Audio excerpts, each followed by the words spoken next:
It's been a week now since I started doing these videos giving progress about our garden, and already just in a week we've done so much.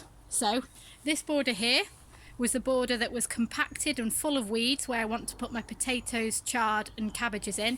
It's now been dug over and has been covered by maybe 3-4 inches of really good homemade compost from our compost heap here, which has got loads of nutrients in from we put our chicken bedding in there. There's lots of chicken poo, there's worms, we put a little bit of grass cuttings in. We try and keep that to a minimum though, but it also has bits from the garden, bits from the pond. So that's gone on top of this border to make it ready for my potatoes.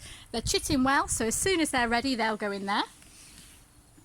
In here, this is where we moved the blackcurrant plants from that border into this border.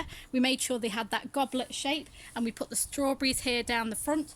Already the blackcurrants are absolutely covered in buds, and so is the new gooseberry bush down there, so that's looking really positive. I've probably watered that maybe 3 times this week just because it's been dry, just to allow those plants to settle in.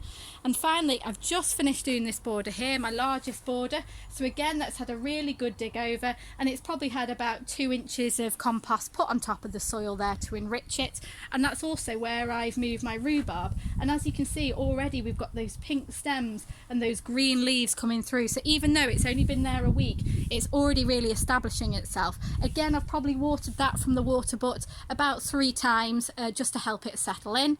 My greenhouse behind me, got the potatoes in there chitting, doing well, and you'll see in another video down here in the pond I've given it a really good clean out, took all that organic matter out of it, put it on the side of the pond and filled it up with water from the water butt. So hopefully that will be ready to support life as spring progresses.